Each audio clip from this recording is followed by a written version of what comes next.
He laughed in her face when she applied for the entry-level position, told her she wasn't corporate material, and that single mothers belonged at home, not in his boardroom. But 3 years later, when she walked into that same boardroom as the new owner of his billion-dollar company, Richard Hawthorne finally understood that the struggling mother he'd humiliated wasn't just another desperate job applicant. She was the secret daughter of the reclusive tech genius whose patents his empire was built on, and she'd spent those 3 years methodically acquiring every share, every debt, and every dirty secret he thought was buried forever. The moment she slid the ownership papers across his precious mahogany conference table was the moment he realized that Sarah Chen hadn't just come back for a job. She'd come back for everything, and the janitor's closet he'd mockingly suggested she clean was about to become his new office.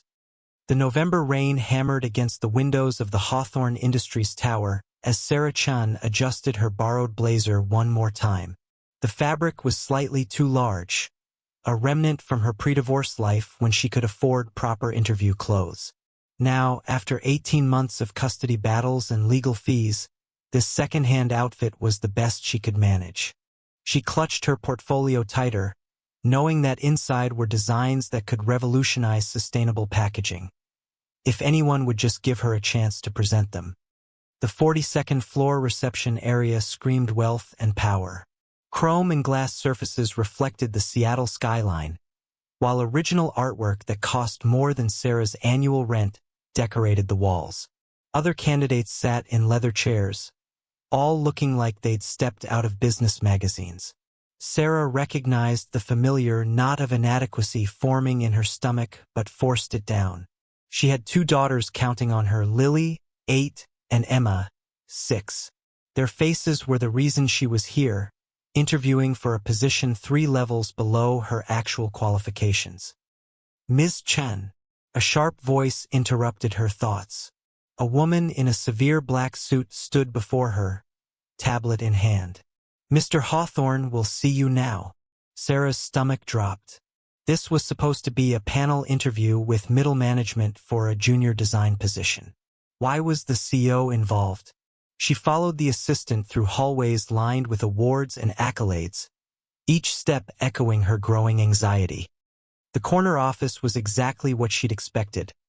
Floor-to-ceiling windows, a desk the size of a small car, and behind it, Richard Hawthorne himself. At 55, he embodied corporate success. Silver hair perfectly styled, custom suit that probably cost more than her car, and eyes that assessed and dismissed people like items on a spreadsheet.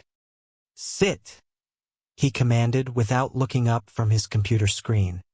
Sarah perched on the edge of the chair, waiting. The silence stretched uncomfortably long before he finally acknowledged her presence with a dismissive glance. Sarah Chen, divorced, 2 children, 5-year gap in employment, he read from her resume like it was a criminal record. Previously worked at Chun Digital Innovations. His eyebrow arched.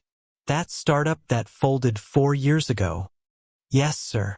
I was lead designer there before. Before you decided to play housewife, he interrupted, leaning back in his chair.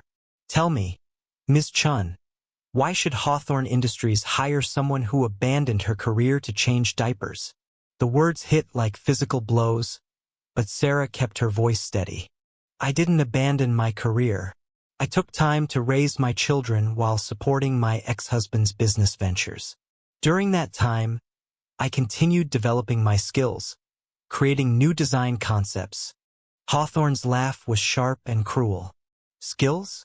You think watching YouTube tutorials while your kid's nap qualifies as skill development? He stood, moving to the window. Do you know how many applications we receive daily? From people who didn't take 5-year vacations. Mr. Hawthorne, if you'd look at my portfolio. I don't need to look at anything, he turned back to her, his expression cold. You want to know what I see? I see a struggling mother who thinks she can waltz back into the corporate world because she needs money. I see someone who'll call in sick every time a kid has a sniffle, who'll leave early for school plays, who'll bring their personal drama into my offices. Sarah's hands trembled as she stood. That's not. The only position you're qualified for here is maybe overnight janitorial, he continued, clearly enjoying himself. At least then your mom's schedule won't interfere with real work. Although honestly, even our cleaning staff needs to be reliable. Her face burned with humiliation, but Sarah forced herself to meet his gaze. You're wrong about me. Am I? He moved back to his desk, already dismissing her. Let me give you some free advice, Miss Chen. The corporate world isn't a charity. We don't do participation trophies for mothers who suddenly remember they need careers. Maybe try retail. They're used to accommodating complicated schedules. The dismissal was clear. Sarah picked up her portfolio with as much dignity as she could muster. As she reached the door, Hawthorne's voice stopped her. Oh, and Ms. Chen, next time you apply somewhere, maybe don't put your maiden name on the resume. Chen is common enough, but some of us remember the failures in this industry. Your father's company was a joke. All big dreams and no business sense. Apple falling from the tree and all that. Sarah's hand froze on the door handle. He knew about her father. The pain of that additional cruelty bringing up Chun Digital Innovations' failure was almost too much to bear. She left without another word, making it to the elevator before the tears came. By the time she reached her aging Honda Civic in the parking garage, Sarah was sobbing. The humiliation, the cruelty, the casual destruction of her confidence. It all crashed over her. But as she sat there, rain drumming on the roof, something else began to build. Not just pain or anger, but determination. Richard Hawthorne had made a mistake today. He'd shown her exactly what kind of man he was, and more importantly, he'd revealed that he remembered her father's company. What he didn't know, what nobody knew, was what had really happened to Chen Digital Innovations, and why her brilliant father had disappeared from the tech world so suddenly. That was a secret Sarah had kept for 5 years. But now, sitting in that parking garage, she made a decision.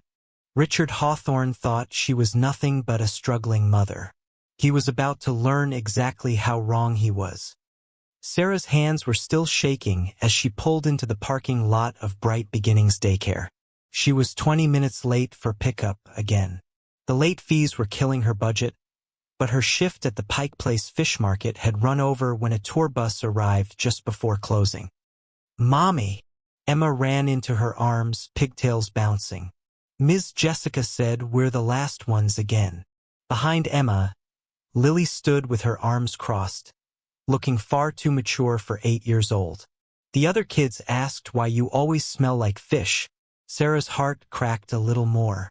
3 months had passed since the Hawthorne interview, and she'd taken the only job she could find. Working the early morning shift at the market, hauling ice and cleaning fish. The pay barely covered their studio apartment in Rainier Valley, let alone daycare and groceries. I'm sorry, sweethearts, Sarah said, forcing a smile. Let's get home and I'll make your favorite mac and cheese. Their home was a far cry from the 4-bedroom house in Bellevue they'd lived in before the divorce. One room served as bedroom, living room, and Sarah's makeshift office where she still sketched designs by lamplight after the girls went to sleep. The walls were thin enough to hear their neighbor's TV, and the radiator clanged all night, but it was theirs. After dinner, while the girls did homework on the fold-out table, Sarah's phone rang. The number was unfamiliar. Ms. Chen, this is Margaret Liu from Pacific Ventures. I received your business proposal for eco-friendly packaging solutions. Sarah's breath caught. She'd sent out dozens of proposals using the library's computer. But this was the first response. I'd like to meet with you to discuss potential seed funding. Are you available tomorrow? Yes, Sarah said quickly, already calculating if Mrs. Rodriguez next door could watch the girls. Absolutely. Excellent. Our offices are in Belltown. Shall we say 2 p.m.? After hanging up, Sarah stared at her daughters. Lily was helping Emma with math problems, patient and protective. They deserved so much more than this cramped apartment and a mother who smelled like fish. This meeting could change everything. The next afternoon, Sarah stood outside Pacific Ventures wearing her interview blazer again. Cleaned and pressed at the laundromat until it looked almost new. Margaret Liu was nothing like Richard Hawthorne. A woman in her 60s with kind eyes and silver-streaked hair. She actually listened as Sarah presented her ideas. Your biodegradable polymer concepts are 5 years ahead of anything on the market, Margaret said, studying the sketches Sarah had drawn by hand. But I have to ask, why hasn't anyone else invested? Your work is brilliant. Sarah hesitated. The truth was complicated and painful. I've been out of the industry for a while, raising my daughters. Some people see that as a liability. Margaret's expression softened. I raised 3 children while building my first company. Anyone who sees that as a liability is a fool, she paused. But there's something else, isn't there? Your maiden name is Chen. Are you related to David Chen of Chen Digital Innovations? Sarah's throat tightened. He was my father. I thought so. You have his innovative spirit. Margaret leaned forward. I knew David. What really happened to his company? The official story never made sense. This was the moment Sarah had avoided for years. But something about Margaret made her want to trust. My father didn't fail. He was sabotaged. Someone stole his core patents while he was in the hospital with cancer. By the time he recovered, his technology was being produced by a competitor, and he couldn't prove ownership. The stress of fighting it killed him. Which competitor? Margaret asked quietly. Sarah met her eyes. Hawthorne Industries. They launched their revolutionary packaging line 6 months after my father's company folded. The same designs, the same molecular structures, everything. Margaret sat back, processing this information. Can you prove it? My father left me everything. His notebooks, original patents, even some prototype samples. But I was pregnant with Lily when he died. And then Sarah shrugged. Life happened. My ex-husband convinced me to let it go. Said fighting Hawthorne would bankrupt us. Your ex-husband was wrong, Margaret said firmly. But we'll need more than old notebooks to take on Richard Hawthorne. We'll need to beat him at his own game, she smiled. I'm prepared to offer you $100,000 in seed funding to start your own company. But Sarah, this is about more than money, isn't it? Sarah thought about that humiliating interview, about Hawthorne's cruel words, about her father dying believing he was a failure. Yes, it's about proving that my father's work and mine matters. Then we'll need to be smart. Hawthorne Industries has a market cap of $2 billion. But every giant has vulnerabilities. We'll find his. That night, Sarah tucked her daughters into their shared bed and then sat at her fold-out table with a cup of instant coffee. For the first time in 3 years, she opened her father's leather journal, the one containing his original formulas and designs. But something else fell out. A safety deposit box key and a note in her father's handwriting. For Sarah, when you're ready to know the truth. Box 1833, First National Bank. The real value isn't just in the formulas. Tomorrow, she would register Chun's Sustainable Solutions. Tomorrow, she would visit that safety deposit box. But tonight, she whispered a promise to her father's memory. I haven't forgotten, Dad. And neither will Richard Hawthorne. The safety deposit box changed everything. Inside, Sarah found documentation her father had hidden. $20 million in bonds purchased with early patent licensing fees, property deeds for warehouses in 3 states, and evidence of a Swiss bank account. But most shocking was a letter from her father explaining that he'd hidden these assets when he suspected his business partner's betrayal, knowing that one day his daughter might need them to fight back. 6 months into running Chun's Sustainable Solutions from her apartment, now funded by both Margaret's investment and a careful portion of her father's hidden assets, Sarah discovered the first crack in Hawthorne Industries' armor. It came from an unexpected source. A junior accountant named Kevin Park who'd responded to her discreet job posting on an industry forum. "I probably shouldn't be here," Kevin said nervously, sitting across from Sarah in a quiet coffee shop in Fremont. He was young, maybe 25, with anxious eyes behind wire-rimmed glasses. "I appreciate you coming," Sarah said carefully. She'd learned to read people better since starting her company. Kevin had something to say. She just needed to give him space to say it. "I saw your posting about looking for people interested in ethical manufacturing," he continued. "I've been at Hawthorne for 2 years, and things aren't right there. The books, there are shell companies, offshore accounts. Money moving in ways that don't make sense." Sarah kept her expression neutral despite her racing pulse. "What kind of money movements?" Kevin glanced around nervously. "Patent acquisitions that happened years ago. The payments went to companies that didn't exist until right before the transfers. And there's more: environmental violations being covered up, safety tests being falsified. I have files," but he trailed off. "But whistleblowing could end your career," Sarah finished. She understood the fear. "What if I told you there might be another way? A way to expose the truth without destroying your life?" That meeting led to others. Slowly, carefully, Sarah began building a network within Hawthorne Industries. Not just Kevin, but a quality control manager tired of being pressured to pass defective products. A senior engineer whose sustainable designs were repeatedly shelved for cheaper alternatives. A marketing director uncomfortable with the greenwashing campaigns she was forced to create. Meanwhile, Chun's sustainable solutions grew. Using her father's resources strategically, Sarah rented a proper facility in Georgetown.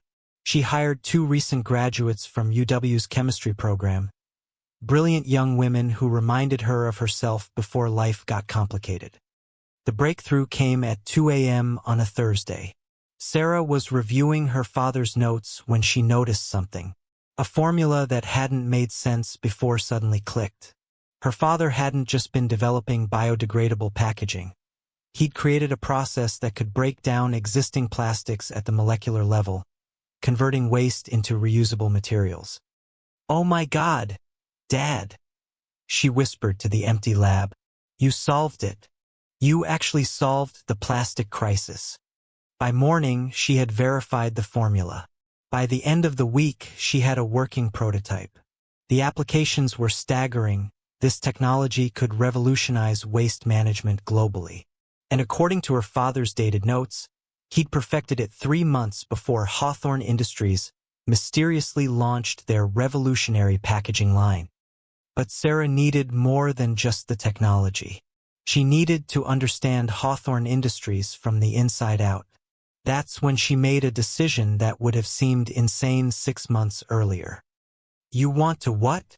Margaret asked, nearly dropping her tea. "I want to buy Hawthorne Industries stock. As much as I can afford." "Sarah, even with your father's assets, you could maybe afford 1% of the company. It won't give you any control." "I don't need control yet," Sarah explained. "I need access. Shareholders get annual reports, can attend meetings, ask questions. And more importantly, it starts a paper trail." Using a network of shell companies, ironically the same tactic Hawthorne had used against her father, Sarah began accumulating shares. Small purchases, spread across multiple brokers, never enough to trigger disclosure requirements. Within months, she controlled 3% of Hawthorne Industries.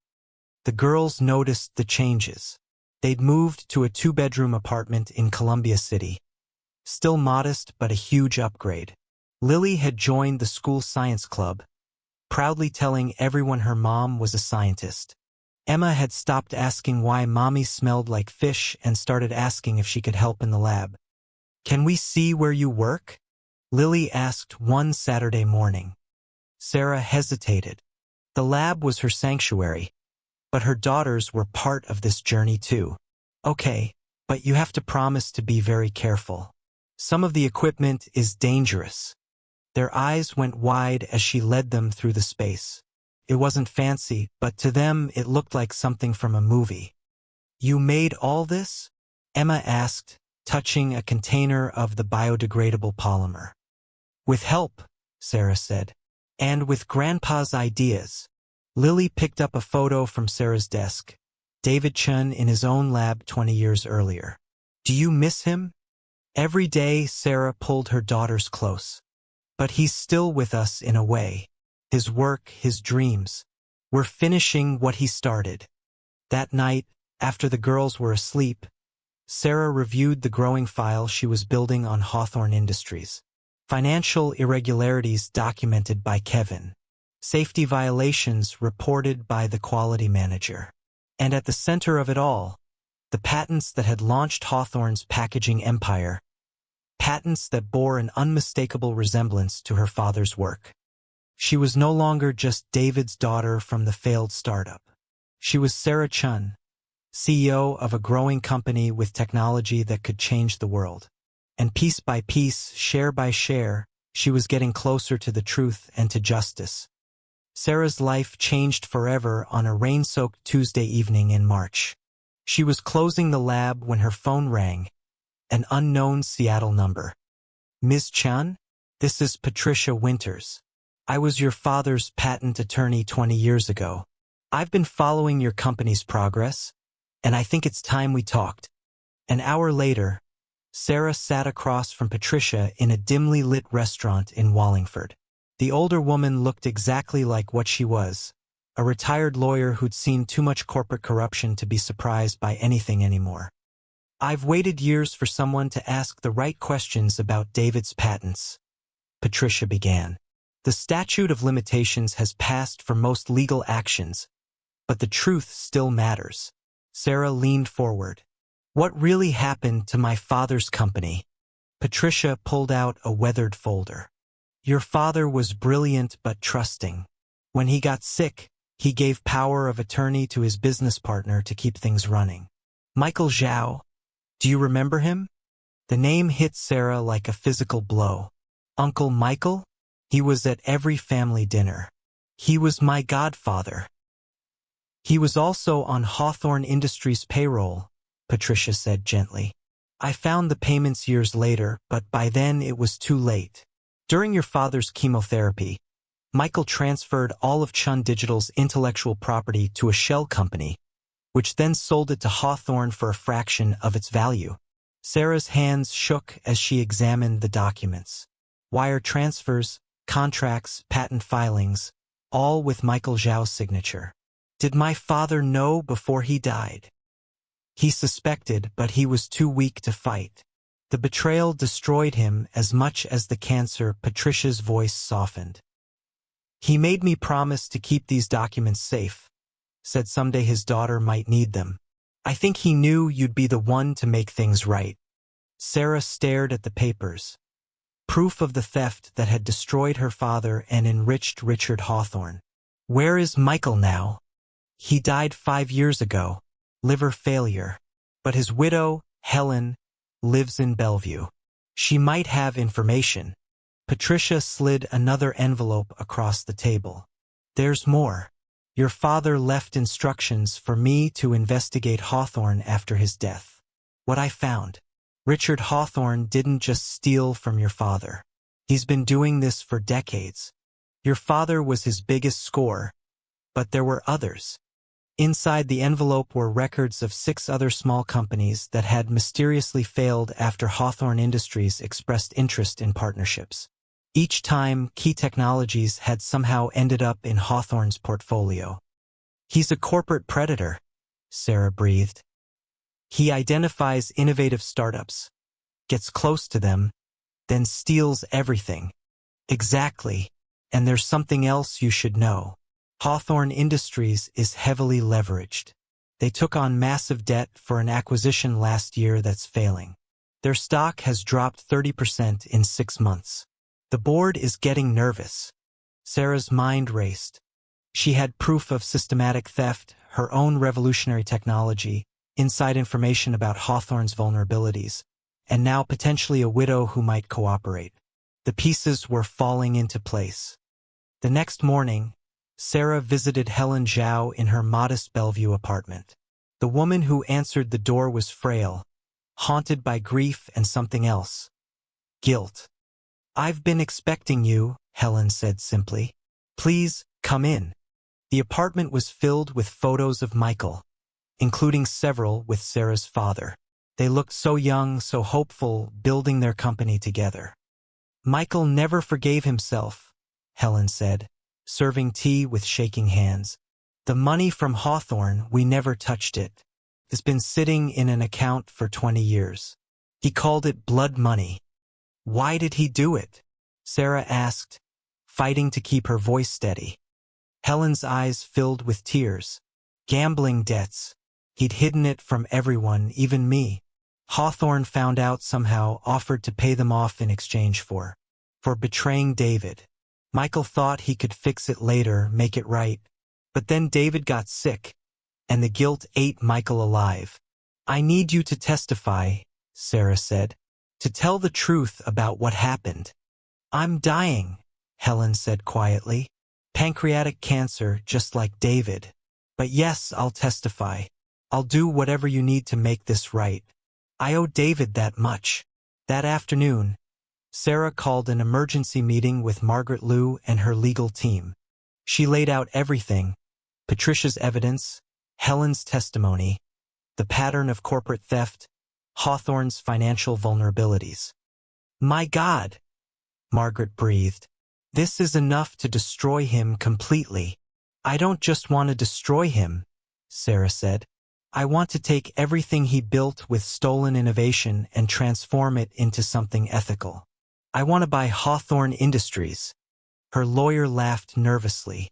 "Sarah, even with your father's hidden assets and company valuation, you're talking about a $2 billion corporation." "Not if we're smart," Sarah replied.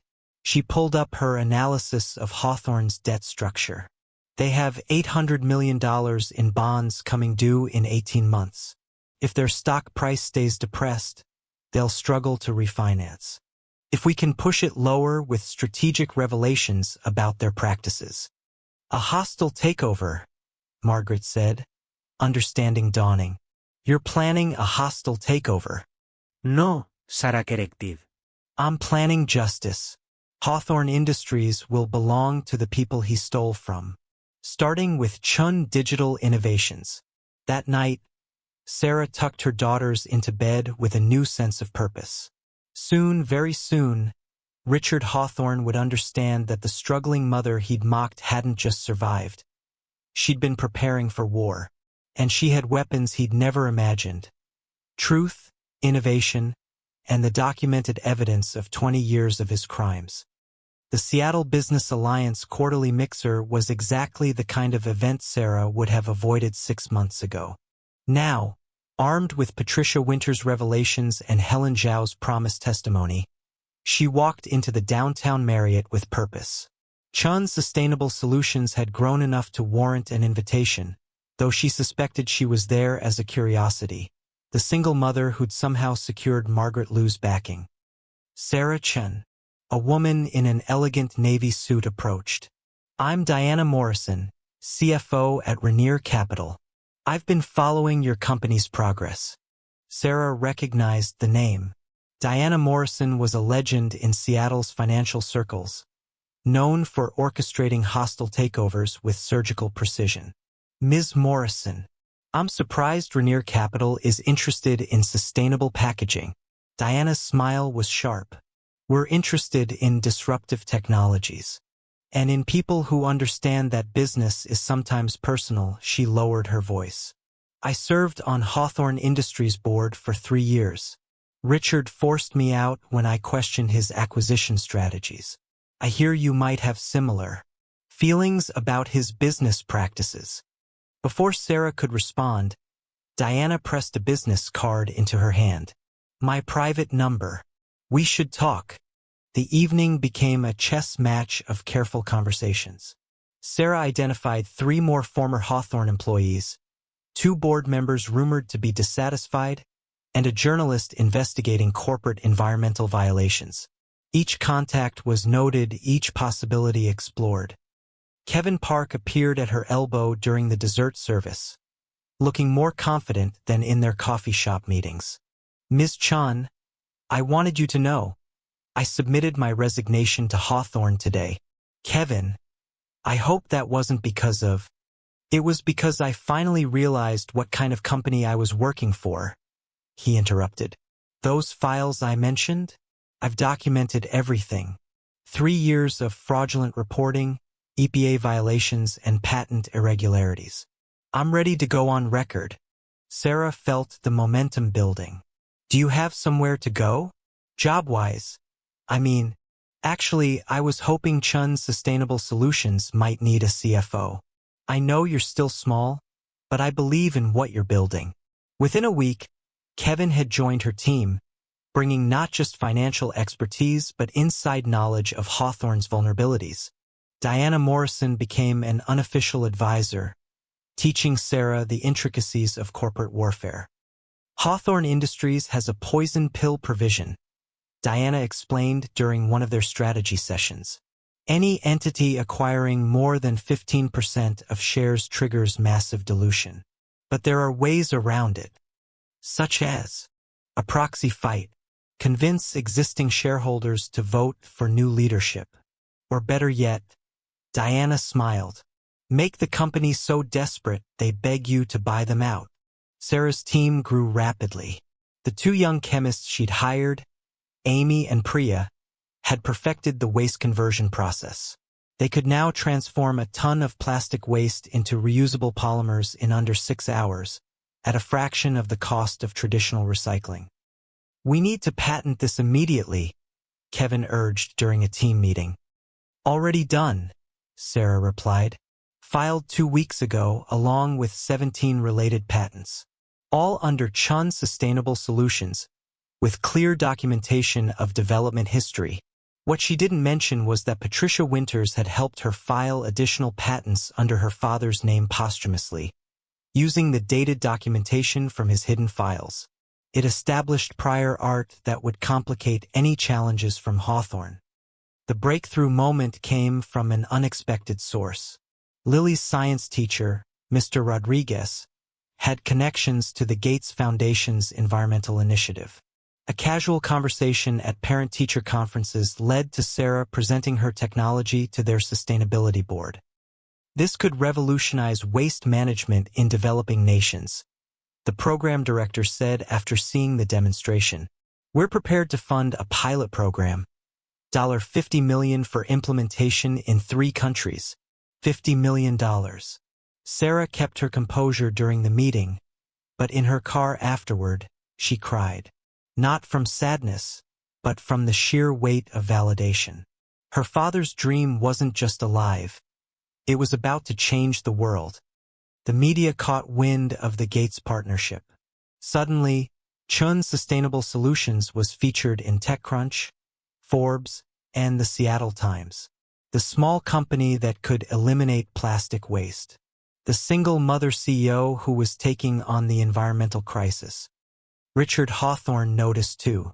Sarah's first indication was a cease and desist letter claiming patent infringement. "This is desperate," Patricia Winters said, reviewing the letter. "These claims are baseless. He's fishing, trying to slow you down." "Let him fish," Sarah replied. Diana was right. Desperate people make mistakes. She was proven correct when Kevin discovered Hawthorne Industries had quietly begun shopping their packaging division to competitors. Internal sources reported Richard was under pressure from the board as Chan's Sustainable Solutions valuation soared past $500 million. "He's trying to sell off the division before anyone realizes the patents are questionable," Kevin explained. "But potential buyers are doing due diligence. They're asking uncomfortable questions about the origins of the technology." Sarah made her next move carefully.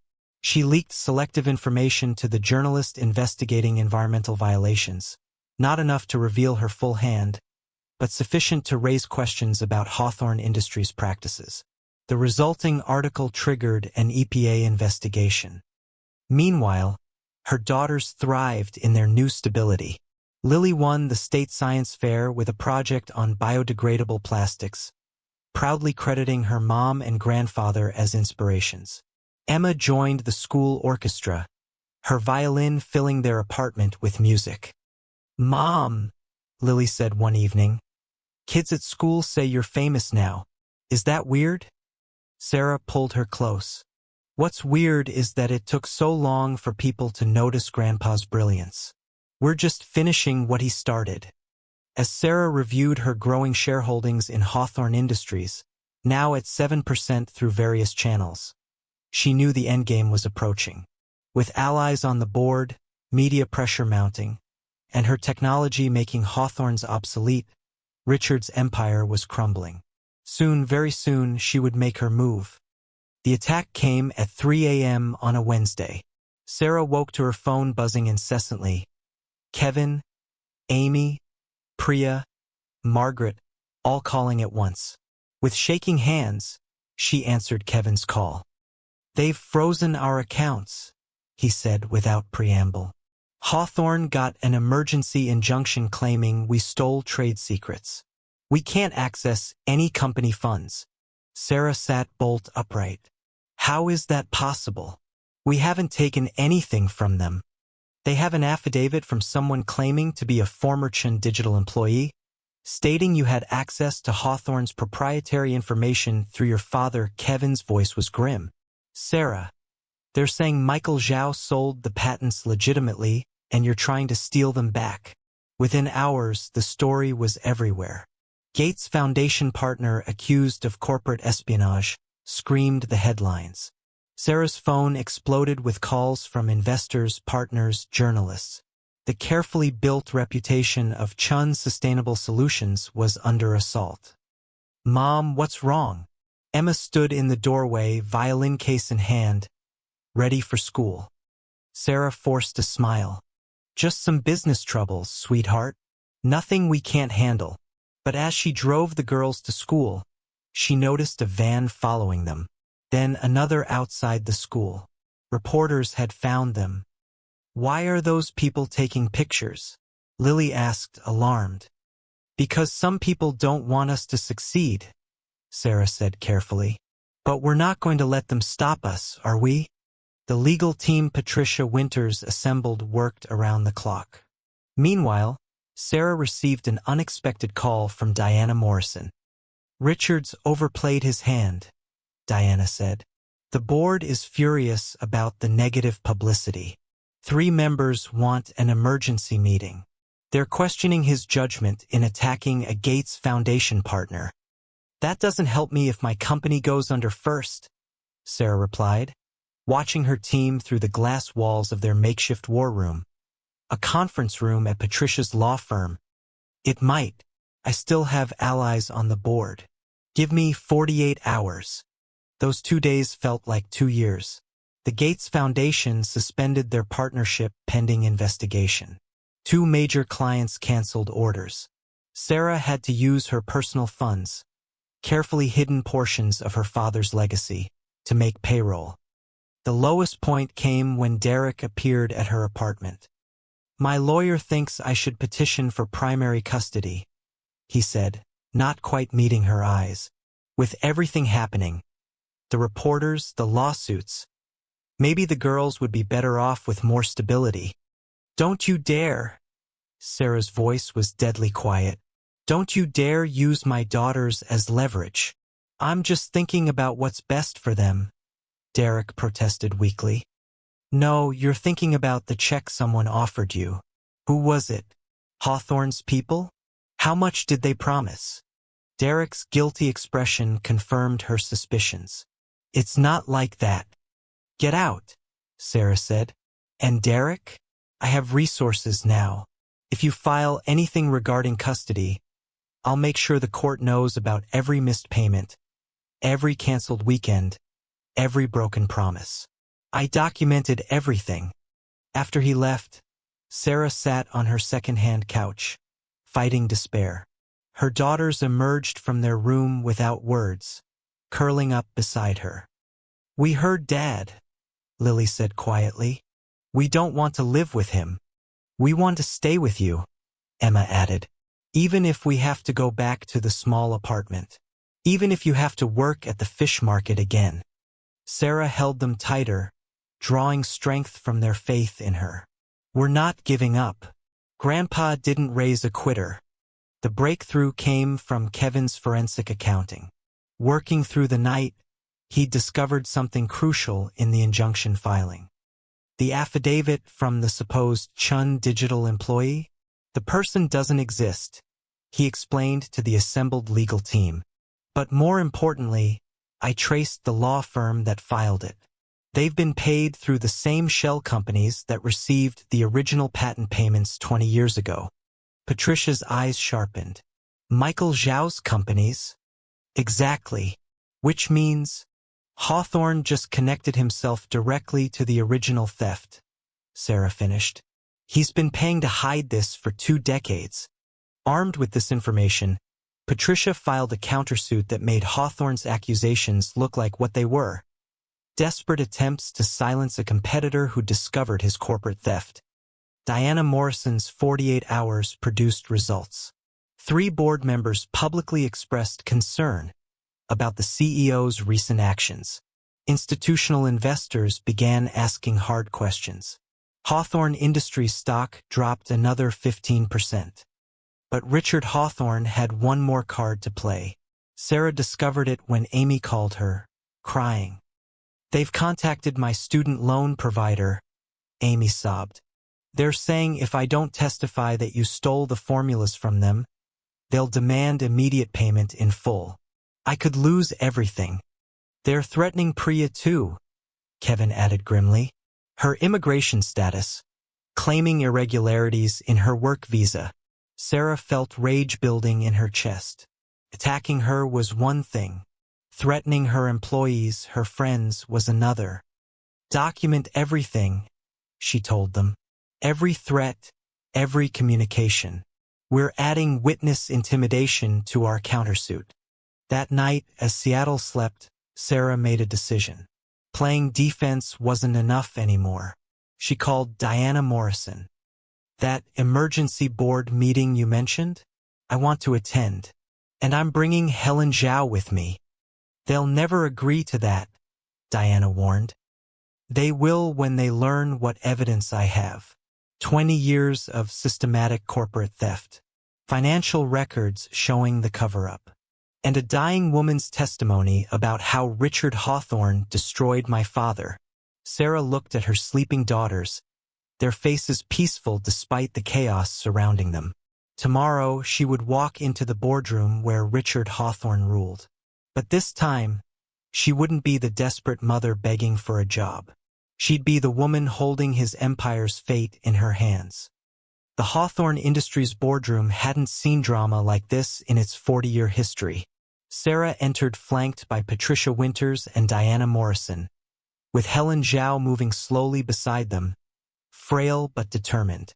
Across the gleaming conference table sat Richard Hawthorne, his face a mask of controlled fury, surrounded by his legal team. "This is highly irregular," Hawthorne began, but board chairman Walter Bennett raised a hand. "What's irregular, Richard? Is our CEO launching personal vendettas that tank our stock price?" Bennett said coldly. "Ms. Chun requested this opportunity to address the board directly. Given the circumstances, we've agreed." Sarah stood, her father's journal in her hands. 20 years ago, Hawthorne Industries acquired revolutionary packaging technology that launched your biodegradable division. You've made billions from it. That technology was stolen from my father, David Chun, by his business partner who was secretly on your payroll. "Baseless accusations," Hawthorne started. "I have wire transfers," Sarah continued calmly, sliding documents across the table. "Payments from Hawthorne Industries to Michael Zhao, dating back to 2003. Patent applications filed by my father 6 months before your company developed identical technology. Video demonstrations proving prior art." She opened her laptop, projecting footage onto the boardroom screen. There was her father, young and vibrant, demonstrating the exact polymer structures Hawthorne Industries claimed to have invented. But that's not all, Sarah continued as board members leaned forward. Your current CEO hasn't just built his empire on stolen technology. He's been systematically covering it up through shell companies, fraudulent lawsuits, and witness intimidation. Kevin's forensic accounting appeared on screen, a web of financial connections that made several board members gasp. You're looking at 20 years of shareholder funds used to hide corporate theft, Sarah explained. Millions in hush money, legal fees, and bribes, all to protect one man's lie. Helen Zhao stood shakily. My husband Michael was David Chen's best friend and business partner. Richard Hawthorne discovered Michael's gambling debts and exploited them. He paid Michael to steal David's life's work while David was dying of cancer. My husband never forgave himself. The guilt killed him. I've brought his confession, notarized before his death. The boardroom erupted. Several members demanded immediate explanations from Hawthorne, who had gone pale. But Sarah wasn't finished. There's more. Mr. Hawthorne personally sabotaged my attempt to find legitimate employment, then tried to destroy my company when I succeeded anyway. He's threatened my employees, attempted to manipulate custody of my children, and filed fraudulent lawsuits to freeze my assets. Enough, Hawthorne roared. You think you can walk in here with your sob story and take what I built? Your father was a dreamer who couldn't execute. I made his ideas profitable. By stealing them, Sarah shot back. And you're right. My father was a dreamer. He dreamed of a world where innovation served humanity, not greed. That's why Chun Sustainable Solutions has developed something you could never steal, technology that makes your entire packaging division obsolete. She clicked to the next slide, showing her waste conversion process. We can transform existing plastic waste into biodegradable materials at scale. The Gates Foundation is funding global implementation. 3 countries have already signed exclusive contracts. Your biodegradable packaging division, built on my father's stolen work, is about to become worthless. Board member Sandra Kim cleared her throat. Richard, the evidence is overwhelming. We have a fiduciary duty to shareholders. I made this company. Hawthorne snarled, standing abruptly. Everything you have is because of me. Everything we have is because of David Chen's genius, Walter Bennett corrected. Which you stole, he turned to Sarah. Ms. Chun, what are you proposing? A merger, Sarah said simply. Chun Sustainable Solutions will acquire Hawthorne Industries. Your shareholders get access to our revolutionary technology and avoid the lawsuits that will destroy the company's value. My father's legacy gets the scale it deserves. And Richard Hawthorne faces justice for his crimes. This is insane, Hawthorne screamed. I won't let you. What happened next shocked everyone. Hawthorne lunged across the table at Sarah, hands reaching for her throat. Security rushed in, restraining him as he continued to rage. You were nothing, he screamed as they dragged him out. A nobody single mother. You had no right to challenge me. In the sudden silence that followed, Sarah stood straight, her father's journal clutched to her chest. I had every right, because I'm David Chen's daughter. And unlike you, I earned my success. Walter Bennett looked around the table at his fellow board members, reading their expressions. The board will need to confer, but I think I speak for everyone when I say Richard Hawthorne's tenure as CEO is over. Security, please ensure Mr. Hawthorne is escorted from the building and banned from the premises. As the room cleared, Diana Morrison approached Sarah. You realize what just happened? You're about to own the company that destroyed your father. Sarah nodded, looking at Helen Zhao, who was crying quietly. No. I'm about to transform it into the company my father would have built. One that serves humanity, not greed. Patricia Winters smiled. The merger negotiations will be complex, but with Hawthorne facing assault charges and fraud investigations, I suspect the board will be very motivated to reach a deal. As Sarah left the boardroom, she thought about that day 3 years ago when Richard Hawthorne had humiliated her, told her she belonged in a janitor's closet. Now his empire would become her instrument for global change. It wasn't revenge, it was justice. And it was just the beginning. The news broke on a Thursday morning, sending shockwaves through Seattle's business community. Chen Sustainable Solutions to acquire Hawthorne Industries. Sarah Chen named CEO of combined entity. Sarah stood in her apartment, watching the coverage on 3 different channels while braiding Emma's hair for school. Her phone hadn't stopped ringing since the announcement went live at 6 a.m. "Mom, you're on TV again," Lily said, eating breakfast while scrolling through her tablet. "They're calling you the Revenge CEO."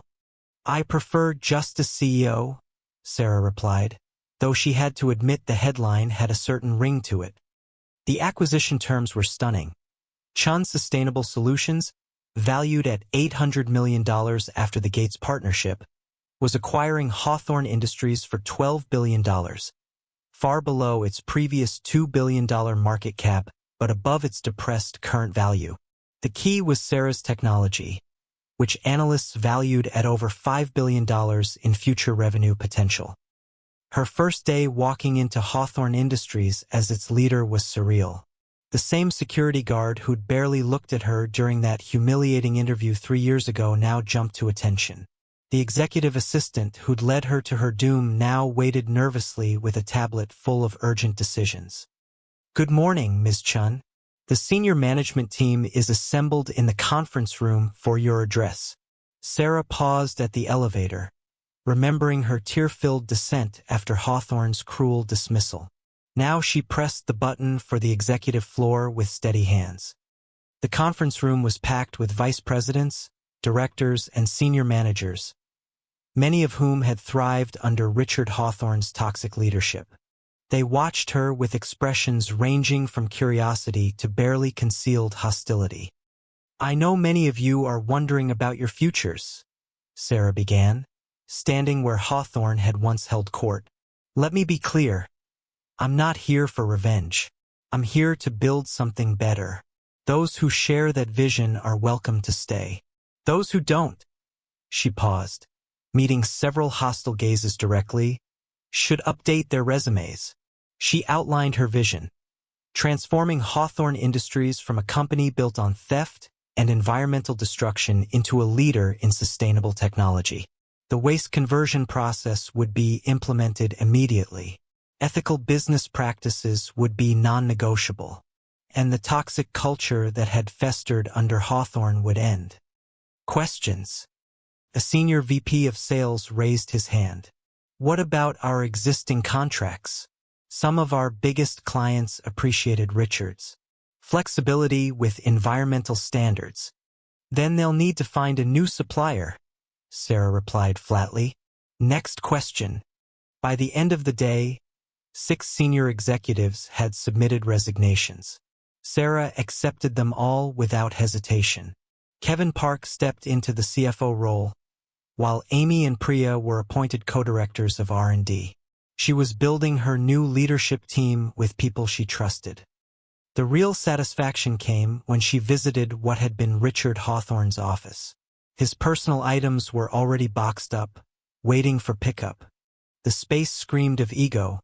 Photos of him with celebrities, awards for business achievements built on lies, the mahogany desk where he'd destroyed her confidence. "We can redecorate immediately," the facilities manager offered. "Whatever style you prefer." "Actually," Sarah interrupted, an idea forming. "I want this converted into an employee wellness center, meditation room, perhaps, or a mother's room for employees who need to pump. This company has catered to executive ego long enough." That evening, Derek appeared at her apartment again, this time with flowers and a sheepish expression. "I owe you an apology," he began. "The custody threat Hawthorne's people approached me. Offered to pay off my debts if I pressured you. I almost took it, but I couldn't do that to you or the girls. Sarah studied her ex-husband, seeing him clearly perhaps for the first time. Weak, opportunistic, but trying to do better. I know about the offer, Derek. My security team has been monitoring those communications. Derek's face went white. Security team? I'm running a billion-dollar company now. I have resources you can't imagine, she softened slightly. But I appreciate you coming clean. The girls need stability from both of us. I want to do better, he said quietly. Seeing what you've accomplished, how strong you've been. It's been a wake-up call. As the weeks passed, the merger proceeded smoothly. Regulatory approval came through without issues, partly because Sarah's environmental initiatives aligned with government sustainability goals. The media coverage shifted from revenge narratives to profiles of her innovative leadership. But the moment that meant the most came during a company-wide meeting. An older engineer approached her afterward, tears in his eyes. I worked with your father at Chun Digital, he said quietly. I left before the theft, but I always wondered what happened. Seeing you here, continuing his work. David would be so proud. That night, Sarah visited her father's grave for the first time since taking over Hawthorne Industries. She placed fresh flowers and her first CEO badge on the headstone. We did it, Dad, she whispered. Your technology will change the world. Your granddaughters will grow up knowing their grandfather was a visionary, not a failure. And Richard Hawthorne? He's facing justice for what he stole from us. The next morning, Sarah discovered one final surprise in Hawthorne's private files. Documentation of 6 other small companies he destroyed over the years. Without hesitation, she instructed her legal team to track down the founders or their families. Each would receive compensation from Hawthorne's personal assets, seized during the fraud investigation. Justice, Sarah was learning, was not just about personal vindication. It was about setting right as many wrongs as possible, creating ripples of restoration that extended far beyond her own story. 6 months into her tenure as CEO, Sarah faced her first major crisis. She arrived at the office to find Kevin waiting with a grim expression and a stack of international newspapers. We have a problem, he said, spreading out the headlines. Richard Hawthorne gave an exclusive interview to the Wall Street Journal from prison. Sarah scanned the article, her stomach tightening. Hawthorne, serving 5 years for assault and corporate fraud, claimed she had seduced board members, fabricated evidence, and orchestrated an illegal takeover. He painted himself as a victim of a vindictive woman who couldn't handle rejection. He's also filed a wrongful termination lawsuit from prison, Kevin continued, seeking $500 million in damages and reinstatement as CEO. Let me guess, he found lawyers willing to work on contingency? Sarah asked. High-powered ones from New York. Someone's funding this.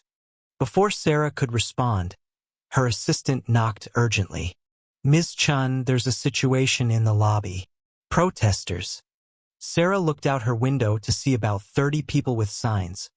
Bring back real leadership, and Chun equals corporate thief. Paid protesters, Diana Morrison said, entering the office. I recognize the organizing company. Someone with deep pockets is behind this. There's more, Amy said, joining the growing crisis meeting.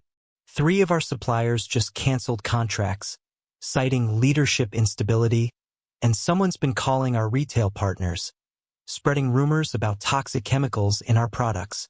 Sarah felt the weight of coordinated attack. This wasn't just about her. It threatened everyone who depended on the company. Her 3,000 employees, their families, the communities benefiting from their sustainable technology. All right, she said, standing. Kevin, I want a forensic trace on who's funding Hawthorne's lawyers. Diana, can your contacts find out who's really behind these protests? Amy, get our quality control reports to every retailer. Full transparency. The next weeks tested every skill Sarah had developed. She held town halls with employees, addressing concerns directly. When retailers questioned their products, she invited them to tour the facilities personally. When reporters called about Hawthorne's accusations, she responded with facts, not emotions. But the personal attacks were harder to handle. Lily came home from school crying because classmates were sharing articles calling her mother a corporate black widow. Emma's violin teacher suddenly became too busy to continue lessons. "Maybe we should have stayed small," Sarah confided to Margaret Lou over tea. "Built quietly without challenging anyone. And let Hawthorne's theft stand? Let your father's legacy remain buried." Margaret shook her head. "Leadership isn't about being liked, Sarah.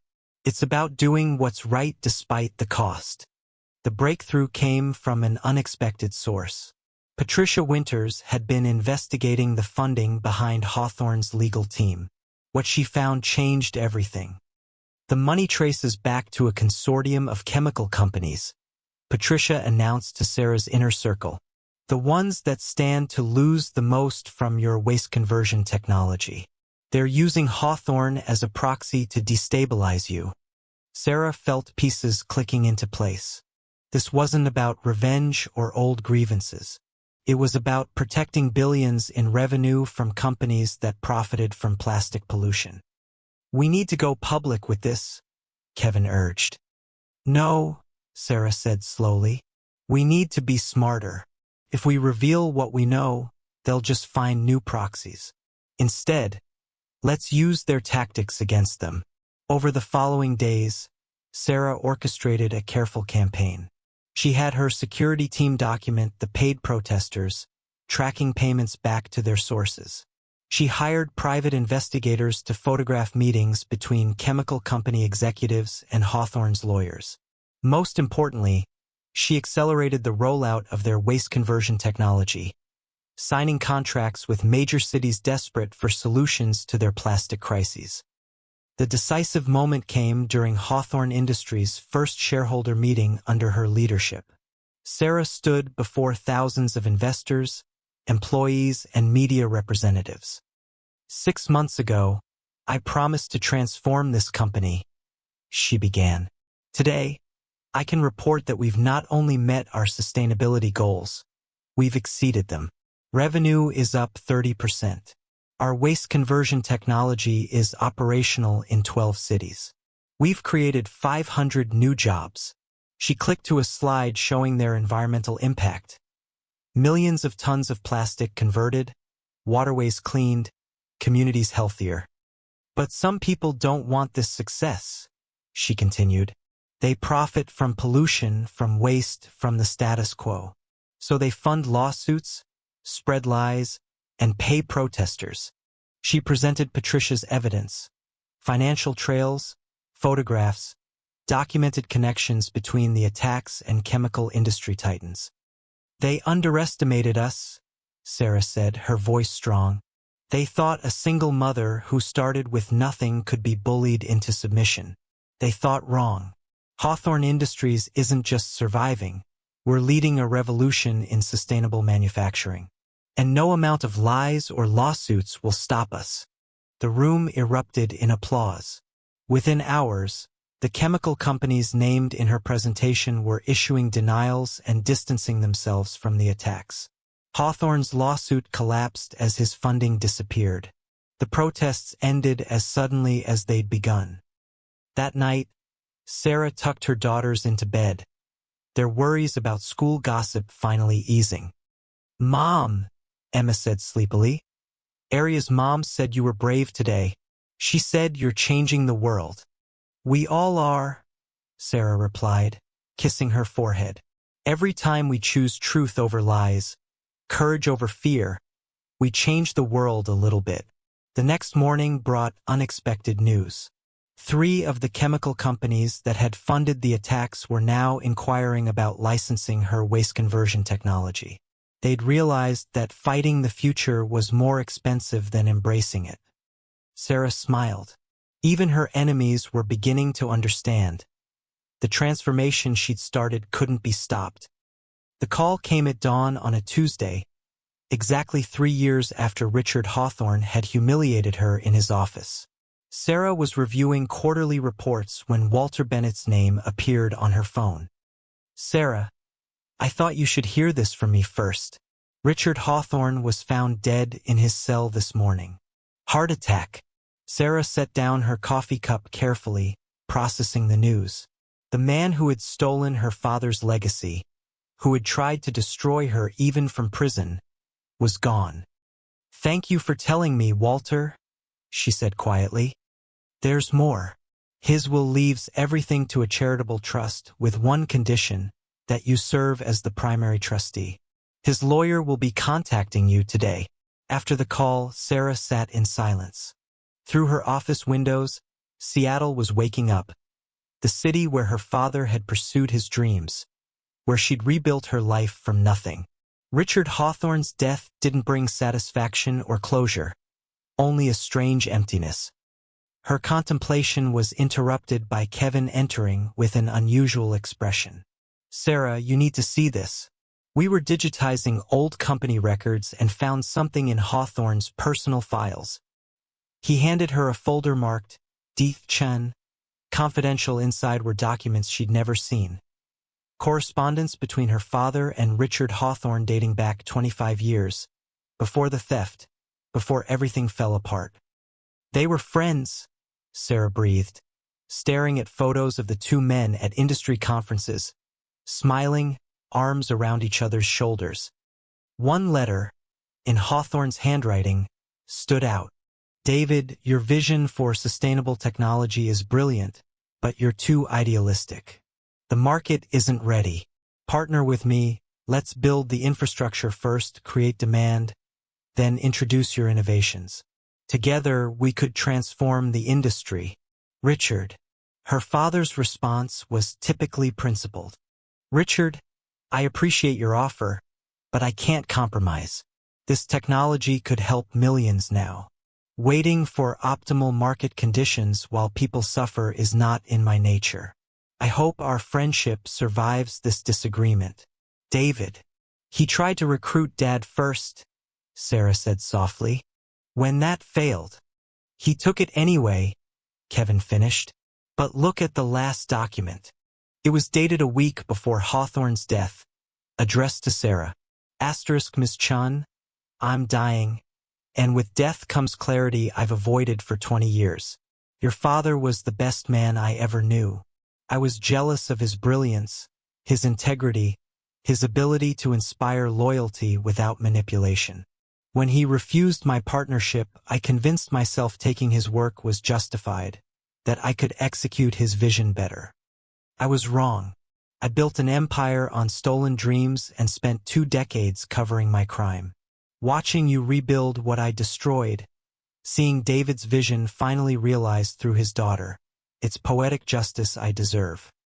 I've left you my estate not as apology. Nothing can atone for what I took, but as acknowledgement. Everything I built came from your father's genius. It should return to his family. I know you'll use it better than I ever could. Richard Hawthorne star." Sarah read it 3 times, tears she didn't expect falling onto the paper.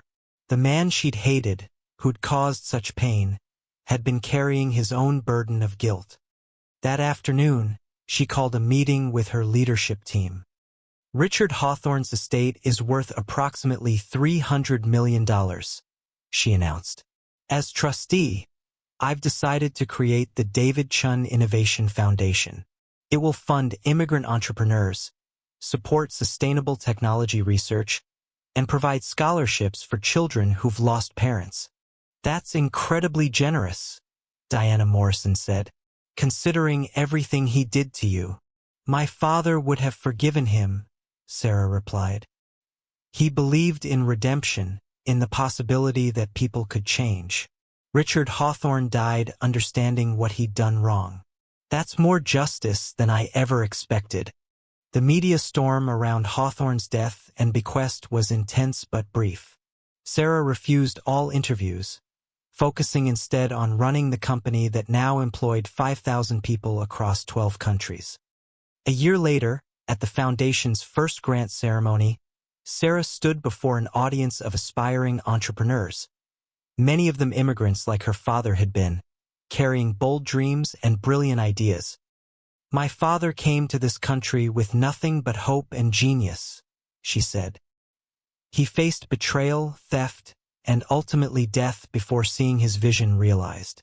But he never lost faith in the power of innovation to change the world." She looked at Lily and Emma in the front row, now 15 and 13, both wearing dresses made from their company's revolutionary fabric, plastic waste transformed into elegant material. "Richard Hawthorne once told me I wasn't corporate material," Sarah continued. "He said I belonged in a janitor's closet, not a boardroom. He was wrong about me, but more importantly, he was wrong about what leadership looks like. True leadership isn't about crushing others to rise. It's about lifting others as you climb." After the ceremony, a young woman approached her.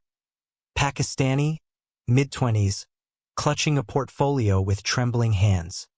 "Ms. Chen, I have an idea for converting ocean plastic into building materials, but every investor says it's too ambitious." Sarah smiled, remembering her own desperate pitch to Margaret Liu years ago. "Tell me about it. And please, call me Sarah." As she listened to the young woman's passionate explanation, Sarah felt her father's presence. Not ghostly or mystical, but in the continuation of his work, the inspiration of new dreamers, the transformation of an industry he'd envisioned. That evening, Sarah walked through the original Hawthorne Industries building, now renamed Chen Innovation Center. The executive floor had been converted into collaborative workspaces. Hawthorne's office was indeed a meditation room, where employees could find peace during stressful days. The transformation was complete. 5 years after taking control of Hawthorne Industries, now Chen Sustainable Industries, Sarah stood before the United Nations Environmental Council in Geneva. The woman who'd once served coffee at Mel's Diner was about to address world leaders about the global implementation of her father's technology. "Today, we process 1 million tons of plastic waste daily across 43 countries," she began, the massive screen behind her showing real-time data from their facilities. "What was once pollution choking our oceans is now material building schools, hospitals, and homes." In the audience, she spotted her daughters. Lily, now 18 and heading to MIT in the fall, was live-streaming the speech for her climate activism channel. Emma, 16, had just won a national composition competition with her environmental symphony. The presentation concluded to thunderous applause, but Sarah barely heard it. Her mind was on the meeting scheduled after, one she'd been anticipating for months. In a private conference room, Helen Zhao waited with her son, Michael Jr., who'd reached out after years of silence.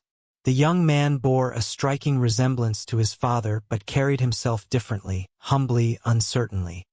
"Thank you for seeing me," Michael Jr. began. "I know my father, what he did to yours." "You're not responsible for your father's choices," Sarah said gently. "What brings you here?" "I'm starting a nonprofit focused on ethical business practices in Asia," he explained. "I wanted to ask, would the Chen Foundation consider partnering with us? I know it's presumptuous, given our history, but I want to help prevent what happened to your father from happening to others." Sarah studied him, seeing genuine remorse and determination. "Send me your proposal. If it aligns with our mission, we'll consider it. My father believed in second chances, even for families that had wronged him." Helen Zhao wiped away tears. "Thank you. Michael would have been grateful for your forgiveness." After the meeting, Sarah walked along Lake Geneva with Patricia Winters, who'd become more friend than lawyer over the years. "That was gracious of you," Patricia observed. "Not many would have been so forgiving." "Holding on to anger is like holding on to plastic waste," Sarah replied. "It just accumulates, poisoning everything around it." Better to transform it into something useful. Her phone buzzed with a video message from Derek. He was at Emma's concert, sending clips of their daughter's performance. Their relationship had evolved into a respectful co-parenting arrangement. He'd remarried to a teacher this time and seemed genuinely happy. That evening, at a reception hosted by the Swiss Environmental Ministry, Sarah was approached by a familiar face, Margaret Liu, now in her 70s but still formidable. "Do you remember," Margaret said, "that first meeting in my office? You were so nervous, so determined, but so brilliant. I knew within 5 minutes I'd be investing." "You saved my life," Sarah said simply. "That $100,000 was the best investment I ever made," Margaret interrupted. "Not financially, though the returns have been spectacular. But watching you transform from a struggling mother into this." She gestured at the room full of world leaders eager to speak with Sarah. "That's the real return." Later, alone in her hotel room, Sarah video called her daughters. They were back in Seattle, preparing for their own presentation at the Youth Climate Summit. "Mom, we have over 500 applicants for the Youth Innovation Program," Lily reported excitedly. "Kids from everywhere with incredible ideas. One girl from Bangladesh created a filter that turns polluted river water into drinking water using your polymer technology. And the Seattle Symphony wants to perform my piece at the Foundation Gala," Emma added. "They're calling it Transformation. Perfect, right?" After the call, Sarah opened her laptop to review the day's reports. Chun Sustainable Industries was now valued at $10 billion. They employed 50,000 people globally. Their technology had prevented an estimated 500 million tons of plastic from entering oceans. But the number that mattered most was different: 10,000. That's how many young innovators they'd funded through various programs.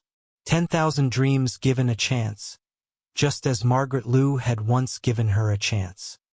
A knock at her door interrupted her thoughts. It was her assistant with a package, no return address, just her name in careful handwriting. Inside was a photo she'd never seen. Her father as a young man, standing with Richard Hawthorne at their university graduation. They looked hopeful, brilliant, ready to change the world. Before betrayal, before theft, before everything complicated.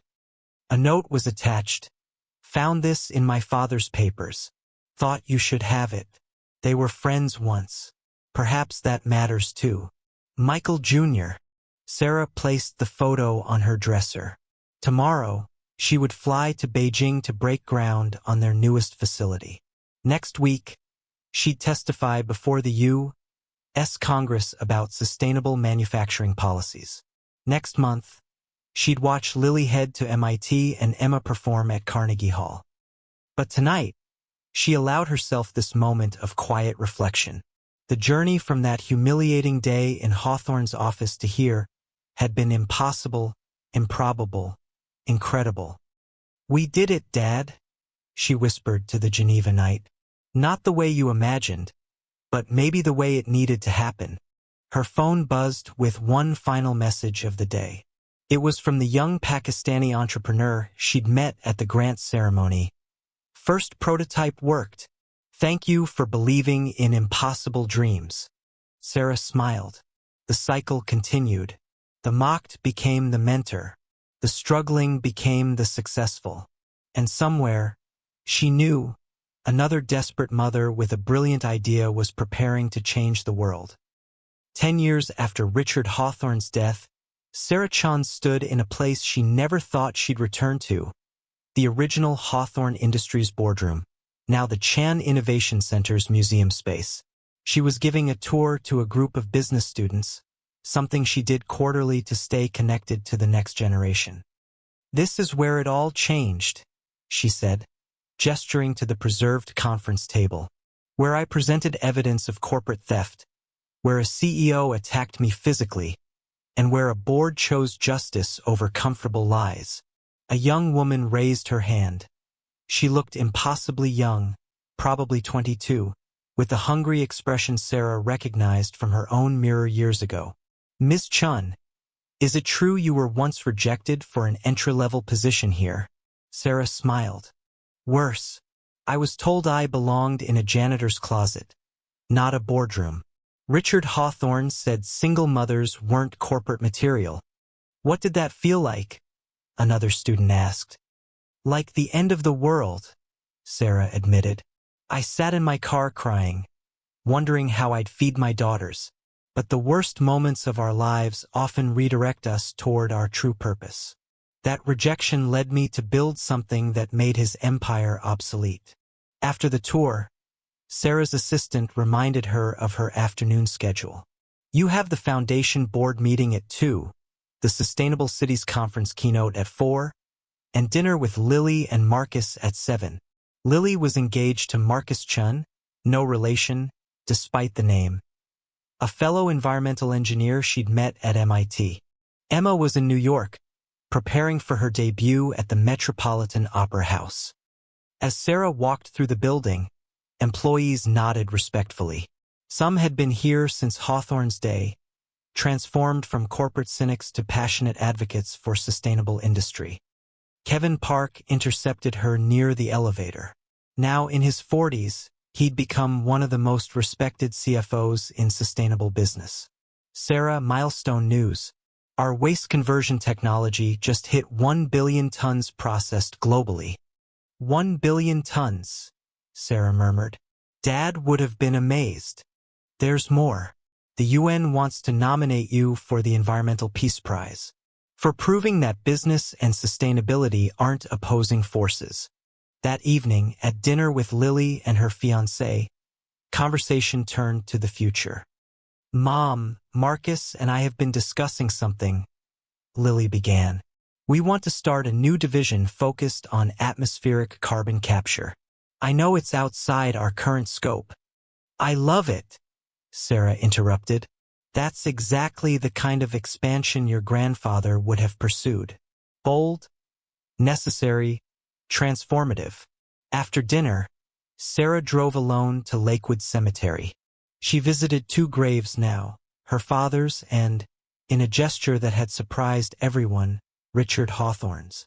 The Hawthorne family plot had been abandoned after the scandal, so Sarah had taken responsibility for its maintenance. At her father's grave, she placed white orchids. "Your granddaughters are changing the world, Dad. Lily with science, Emma with art.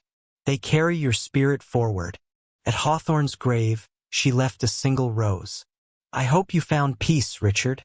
Your confession gave me closure I didn't know I needed. The hate is gone now, transformed into something useful, like everything else." The next morning brought an unexpected visitor to her office, a woman in her 30s, wearing an ill-fitting suit, clutching a portfolio with nervous hands. "I'm sorry to bother you, Ms. Chen," the woman began, her voice shaking. "I know I don't have an appointment, but I have an idea for converting agricultural waste into building materials, and everyone says it's impossible, and I'm a single mom with 3 kids."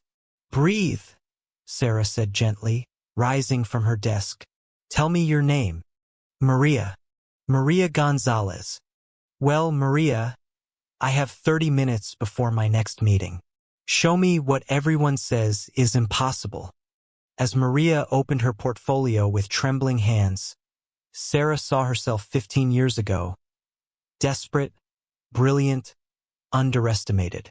The cycle Margaret Liu had spoken of was already beginning.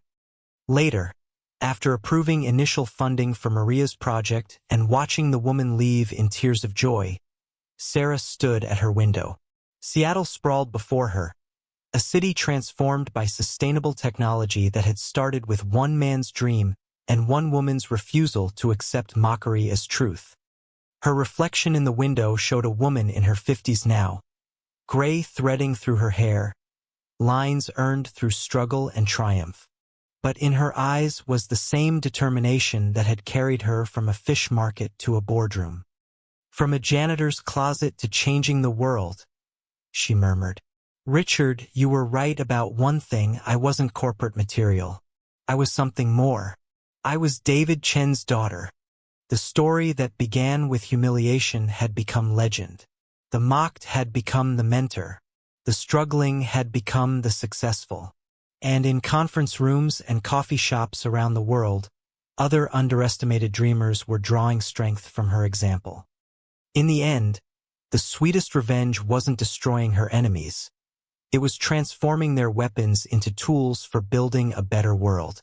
And that, Sarah knew, was a legacy worth leaving. As she prepared to leave the office that evening, her phone rang. It was Emma calling from New York. "Mom, I just got the most amazing news. The Met wants to commission a full opera based on our story, yours and Grandpa's. They want to call it The Transformation. Would you be okay with that?" Sarah felt tears spring to her eyes. Their story of struggle, theft, justice, and redemption would be told through her daughter's music to audiences for generations. "I would be honored," she said softly, "but make sure they get one thing right." "What's that?" The real transformation wasn't the company or the technology. It was proving that those who are mocked and dismissed often carry the solutions the world desperately needs. They just need someone to believe in them. After the call, Sarah took one last look around the office that had once belonged to the man who tried to destroy her. Now it was a meditation space where employees found peace. The mahogany desk where he'd humiliated her had been recycled into playground equipment for the company daycare center. Everything could be transformed. Pain into purpose, humiliation into determination, waste into wonder. As Sarah Chen left the building, she passed the portrait wall in the lobby. Her father's picture hung there now, with a simple inscription: David Chen, 1952 to 2015 inventor, visionary, inspiration. His dreams live on. Next to it hung her own portrait, added despite her protests. The inscription read, Sarah Chen, from single mother to CEO. Proof that the most powerful force in business isn't greed. It's justice served with patience. But Sarah's favorite addition was the third frame, empty except for a mirror and the words, "The next great innovator." Your story starts here, because that was the ultimate truth Richard Hawthorne never understood. You can steal ideas, but you can't steal the human spirit. You can mock dreamers, but you can't stop them from building new dreams. You can slam doors, but determined people will build their own. And sometimes, just sometimes, they'll come back and buy the whole building,